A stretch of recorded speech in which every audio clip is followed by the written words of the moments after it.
Hello and welcome to Good or Bad. It's zombie time again with Resident Evil Apocalypse. Directed by Alexander Witt, this 2004 sequel definitely upped its game, moving from the confines of Umbrella's secret lab to the entirety of Raccoon City. And who doesn't like to see an overrun city? Well, I suppose the people who live in the city wouldn't be all too pleased with it. So, sucks to be them. And in this overrun city we have zombies, lickers, zombie dogs, and one badass son of a gun. Don't know why I just said gun, I could have said son of a bitch. But yes, the zombies come out in force, and I thought they were a step up from the zombies in the first movie. But that could very well be because the action overall is just better in this one. So the scenes involving the zombies just look more epic. Even the scenes that are just soldiers shooting zombies look way more intense. And as for the dogs, much like in the first movie, they aren't in it all that much. But when they are just as good as before. That being said, no dog-related scene in this movie is as cool as the dog-kicking scene in the first film. That makes it sound very sadistic, doesn't it? Also, I cannot help but wonder why there is only ever one breed of zombie dog. Did all the others just escape the infection? Or, perhaps, all the other breeds are immune and they just got eaten to death instead. That's a lovely thought. And remember that ugly-ass licker in the first film? Well, now we get treated to multiple lickers. And I have to say, they handle the lickers much better in this film as well. They appear in a dark and dismal church quite early on in the movie, and there are lickers hopping around in the dark all over the place. And I feel that this suits them better, because for the most part we only see glimpses of them in the shadows, or this cool death scene where a tongue wraps around him. And we don't really see much more beyond that, which is really effective, rather than showing us everything in a well-lit scene that just points out the flawed early 2000s CGI, which just weakens the scene in general. That being said, we do see the lickers in full, and while not perfect, I do think there's been an improvement since the first film. Plus, Alice kills one with a motorbike. It's pure over-the-top action cheese, but that's what makes the film fun. Now, for the big one, the Nemesis. One of the coolest creations in video game history adapted for film. And it didn't suck! He looks cool as hell and comes across like an unstoppable force of nature, and the sound design for him is just perfect. One of my favourite scenes with him has to be the part where he kills all of the STARS cops. Oh, and STARS is a special task force within Raccoon PD, if you were wondering.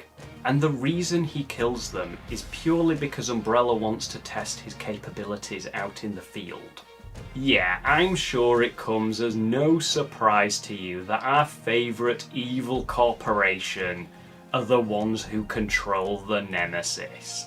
And one of my other favourite scenes with the Nemesis has to be when he fights Alice for the first time. It is badassery incarnate. And that is all I will say about it. So we have established the action and enemies are much better this time, but what of the story? What is going on with that? Well, first of all, let's start with how the outbreak broke out. We all know that Broly's secret lab was overrun by the end of the first movie, but it was sealed. Which remained true right up until Umbrella had the brilliant idea of opening the doors to investigate their screw-up. Which is when all of the zombies and other horrible things come pouring out. And then, well, use your imagination. Just picture lots of screaming and flesh-eating. Meanwhile, Alice, once again played by Mila Jovovich, was at the mercy of the Broly gang, and wakes up on a hospital bed and wanders out into the overrun city. But throughout the movie, she discovers she has heightened senses and reflexes. Clearly, Umbrella has been experimenting. I have to say though, Alice is much more interesting in this film.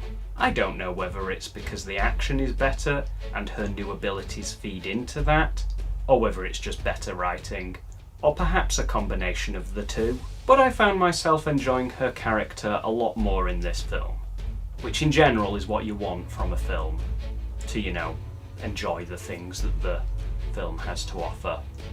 I managed to say film 3 times in that sentence. 4 if you include that last bit.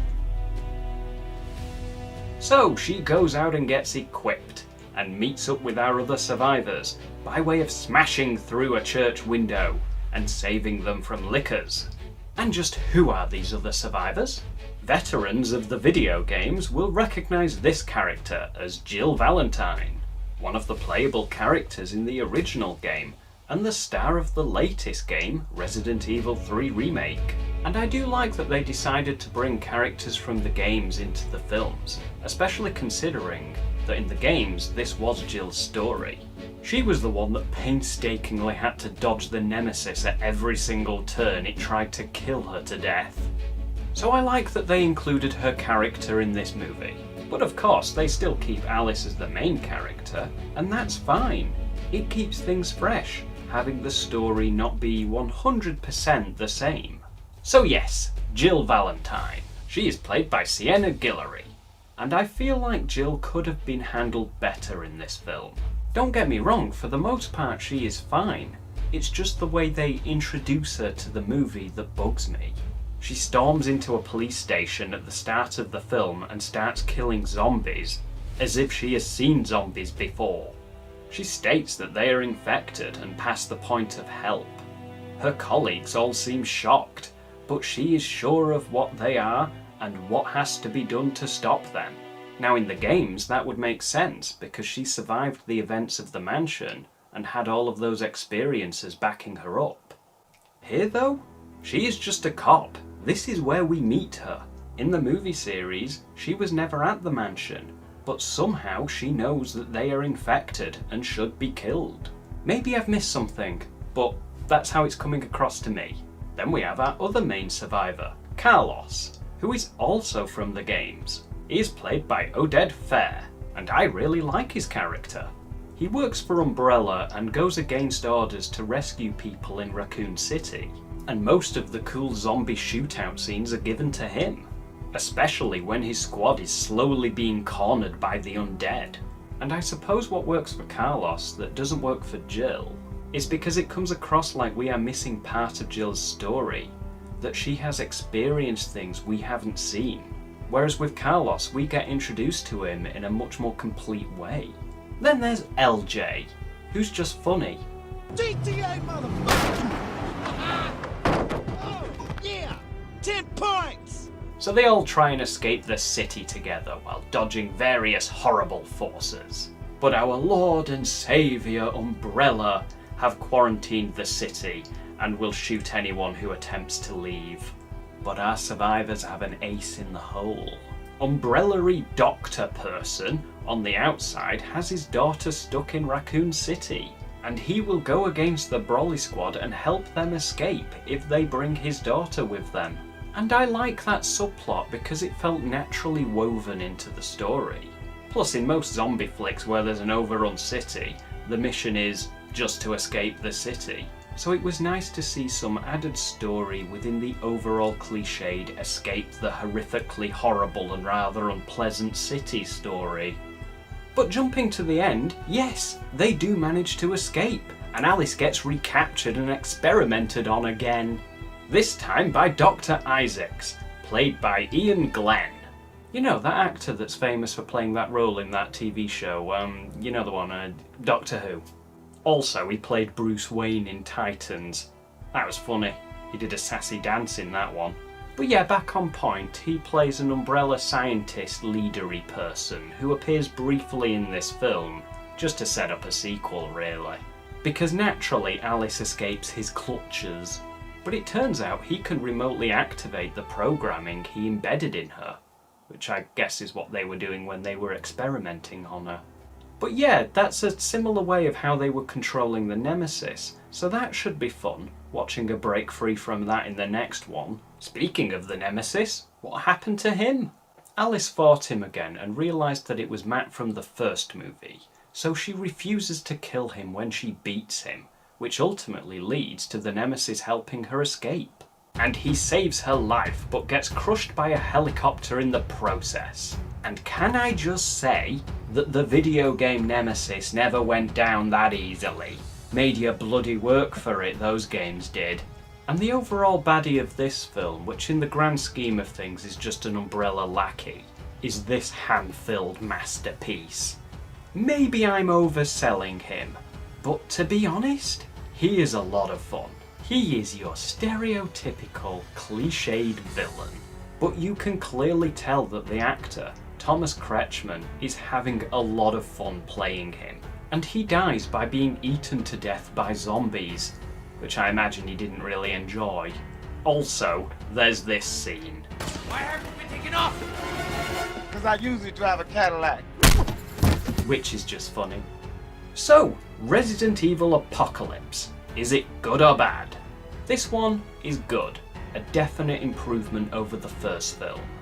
I mean, yes, the story is still very cliched, but it ups the action massively, has better characters, and much cooler enemies for our heroes to contend with. Number one, of course, being the Nemesis.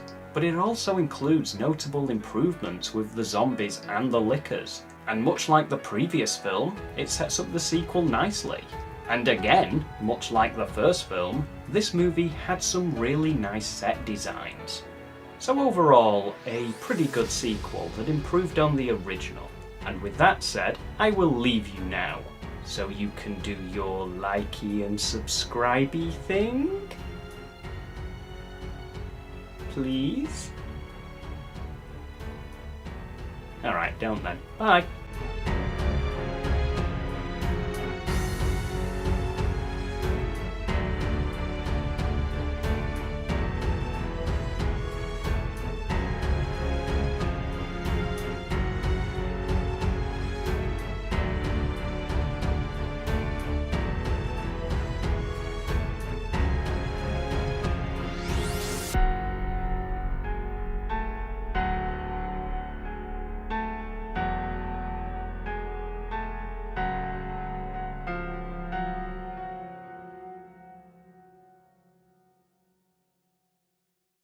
Even the scenes that are just soldiers.